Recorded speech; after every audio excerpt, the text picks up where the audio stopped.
Let's talk about Twitter, shall we? Because Twitter is, here's a question for you. I'll just ask you this question. Is Twitter more of a hateful place since Elon Musk took over? The New York Times published a crazy piece suggesting that it is. It's a more hateful place, suddenly, the New York Times.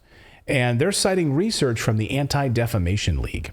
So let's go through this. I have myself done content analysis research. I should say my wife did.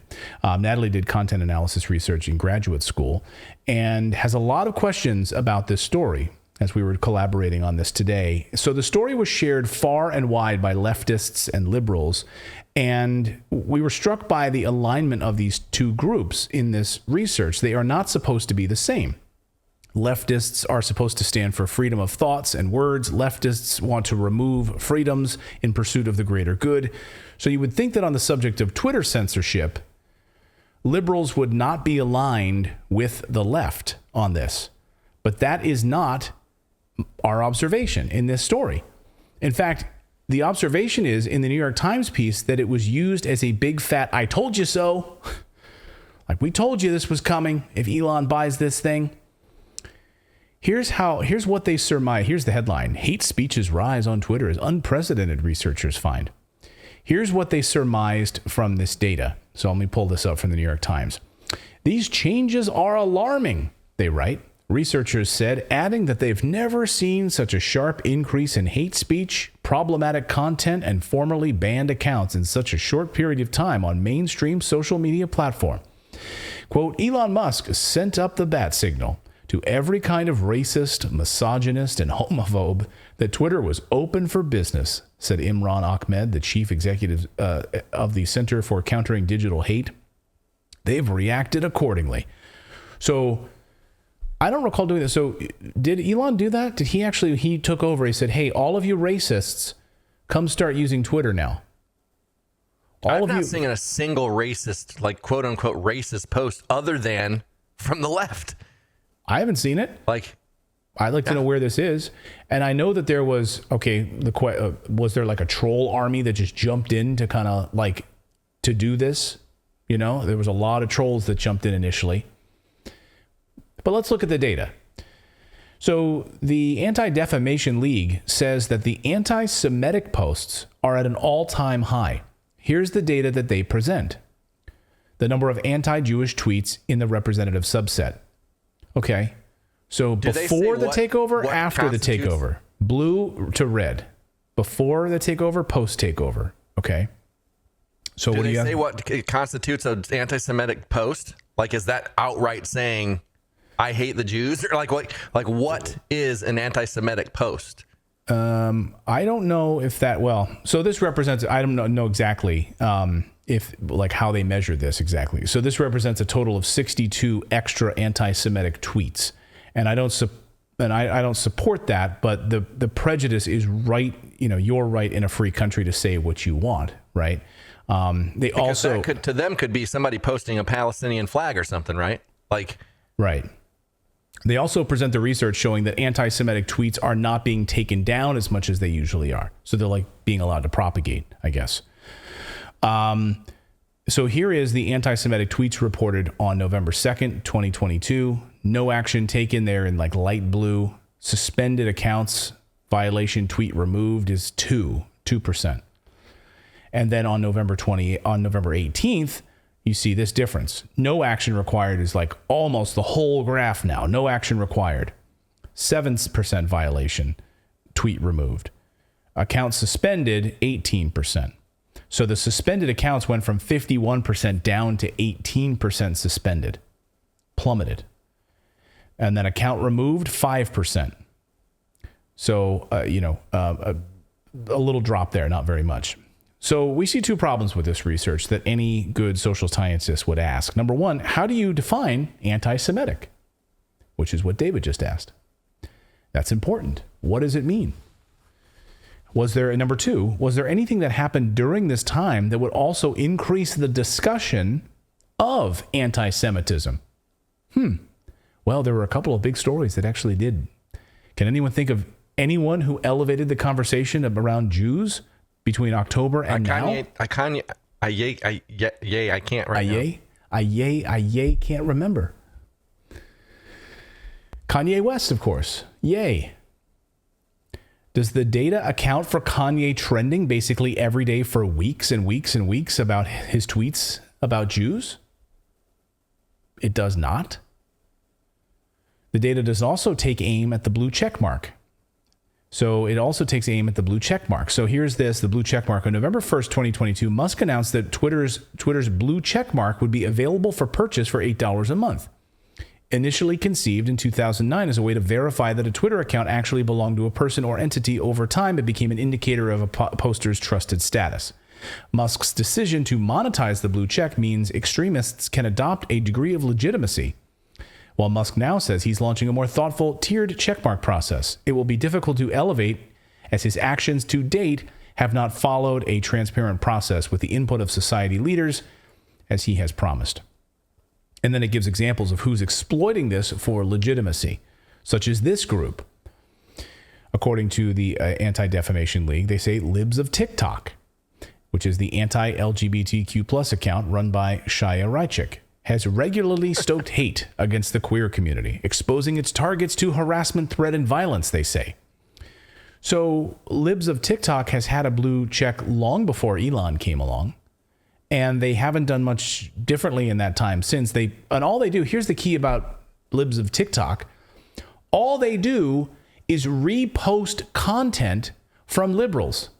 That's it. That is otherwise public. It's public on TikTok. It's already public. They're not chiming in. They're not like memeing it up. They don't take the content and then add like a little funny sound effect or music or anything. All they're doing is reposting the exact thing that was posted by a liberal on TikTok. That's it. They're not memeing it up or making it derogatory or satirical or anything. This is so they repost content that most people post themselves, as in, this is what the real world is like. The targets are not exposed to harassment, threats, and violence by Libs of TikTok. They post that content themselves. So they've already posted these things online. If you're making that argument, that what you're saying is the people that are posting this content on TikTok are opening themselves up to harassment, etc. Libs of TikTok is just amplifying their message. It's just retweets, basically. So the Anti-Defamation League report goes on to basically reduce all number of Twitter accounts that they don't like. They hold all views that are protected as free speech. They all hold views that are protected as free speech, I should say. So Lauren Southern, a Canadian far-right political activist and internet personality, has promoted white nationalist concepts in her content, including white genocide. Libs of TikTok, the anti-LGBTQ plus account run by, we already did that one, Jason Kessler, a white supremacist who was the primary organizer of the 2017 Unite the Right event in Charlottesville, has already used the platform to advocate for white supremacy. David Duke's return to Twitter. Richard Spencer, a prominent white supremacist, was one of the organizers of the deadly 2017 Unite the Right rally as well. Henrique Palmgren, and it goes on. Our view here is that if you want a free society, you have to defend the speech you don't like, right? It's the point. Where's all the people that are calling for, saying whites are bad, all the white racism? How come that's not on the list anywhere? Surprising. In order to do a cause like this, and this is the main piece of this, right? Is that in order to do a cause and effect analysis like this, you can't just say these people are hateful and they're on Twitter and it must be Elon Musk's fault. This is sloppy and establishes no causality. If you want to get this published in a research journal, you'd have to number one, define hate speech. What is it? They always have trouble defining that, actually. What is it? Number two, define the climate in which you conducted your cross-section of research. Please explain. Number three, refrain from extrapolating causes that you cannot prove. Like this. So here's what they conclude. Here's the conclusion. In the past few weeks, the Anti-Defamation League noted both an increase in anti-Semitic content on the platform and a decrease in the moderation of anti-Semitic posts. A troubling situation that will likely get worse, they write, given the reported cuts to Twitter's content moderation staff.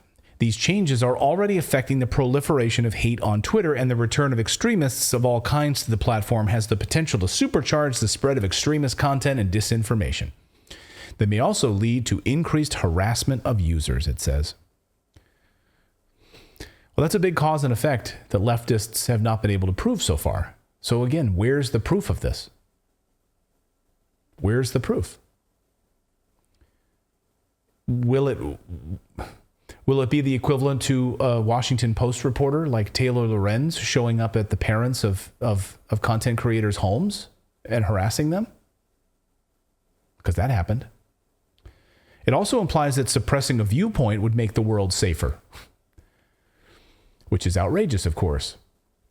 We pointed you to this research last week showing you that content actually harms children, like child exploitation, has actually plummeted since Elon Musk added extra tools to report it. In fact, research indicates that the removal of child exploitation has doubled since he took over. And here, according to the Daily Wire, zero tolerance suspension rate nearly doubles for Twitter accounts exploiting child sexual abuse material. And on a Twitter Spaces call this weekend, Elon called out and said thanks to Eliza Blue for her work in bringing the attention of child exploitation to Twitter. And she tweeted over the weekend, because of his work in exposing these accounts and deleting tens of thousands of child exploitation accounts, she basically said, my work here is done on Twitter. Like, we've done our job now on Twitter. I'm going after other areas to bring attention to. Mind you, that she had been doing for a long time before Elon took over, and they didn't do anything about it. Not only didn't they do anything about it, they had to wait until the Department of Homeland Security got involved before Twitter would even take down accounts that were exploiting children. So thanks, New York Times, for your piece. So think of the juxtaposition here. This is, where is the Anti-Defamation League on this research at all? Think of the juxtaposition here. The people who want you to hate Twitter for allowing the platform to hurt feelings are utterly silent, totally silent, on celebrating advancements that reduce hurt to children. So I was listening to one of my tech podcasts that I like to listen to. And I'm just so stunned about my old tech friends in the tech press. I cannot get over it. Like hearing them like lambast. Elon has plenty of faults. It's not about what I'm looking at is like, what has been the result? Has Twitter changed like in our experience? Like overall, like has it gotten slower? No, it's gotten faster. I'm now able to report child endangerment posts and have content taken down that hurts children. And we're now able to have a diversity of viewpoints again and reinstating accounts that should never have been banned in the first place. Well, I was shocked, like how many tech YouTubers that I followed for years all of a sudden came out, and I was just like, where are, like, against this, like wanting them to keep policing misinformation. I was like, what the heck? Like I've supported these people all these years, and I was just like blown away. And like I had unfollowed some of them. Yeah. I was like, wow, what are you guys really? You're calling for censorship? Like, I thought you guys were free speech purists. These were the same people that like changed their, turned their websites black. Remember a number of years ago to support the free and open internet. Remember that? And net neutrality and all that. Net neutrality. Yeah. We really want to have an open internet, no censorship. Like we cannot allow government to be involved in this. And then suddenly now, when you learn that government is involved in it and it's colluding with big tech companies and censoring voices in a democracy, you're okay with that. These people should be ashamed of themselves. And I think that's the power. Yeah, and that's the power of propaganda, because what we saw during the pandemic is the propaganda, a lot of people bought into it, and they did feel like potentially people were getting hurt with the information that was getting out there. Now, there's proof that that's not true, but you'd have to prove to those people that it's not true, and a lot of them won't listen because they believe the propagandists, unfortunately. XA Hat in our YouTube chat says, my account was banned for no reason. Yeah. Because if you have these people that are able to just go through and willy-nilly ban accounts, they don't have to, there's no dissenting voice. It was all liberals. It was all San Francisco liberals who could just be, like, it was their culture. As Elon said in that Twitter Spaces call this weekend, it was part of that culture. He gave a really thoughtful answer to, it's Silicon Valley, it's San Francisco, it's liberals, it's their establishment. You're in the heart of liberalism. If you walk through San Francisco, you'll see the fruits of their labor. You'll see homeless people just sleeping on the streets. Isn't that the same city that just made it legal to use robots to go after people? Like, Yes. Yeah. Yeah. This is the pretty damn robot, liberal. the robots that can go after people and fire Defund the police. with firearms. Yeah. We won't have police, but we'll use robots to go attack you. And you can walk over hypodermic needles right on the street while you're taking your kids to school in downtown San Francisco. So this is their utopia. And I would assume these robots have all gone through mental health training, right? To how to deal with mental health crises Right. and stuff. You know what's sad is that, like, if you like call attention to the very things that they purport to be in favor of, like if I were just to start like a Twitter account that's just called Walking Through the Streets of San Francisco, right? Where it's just me walking through the streets of San Francisco and showing how disgusting it is now.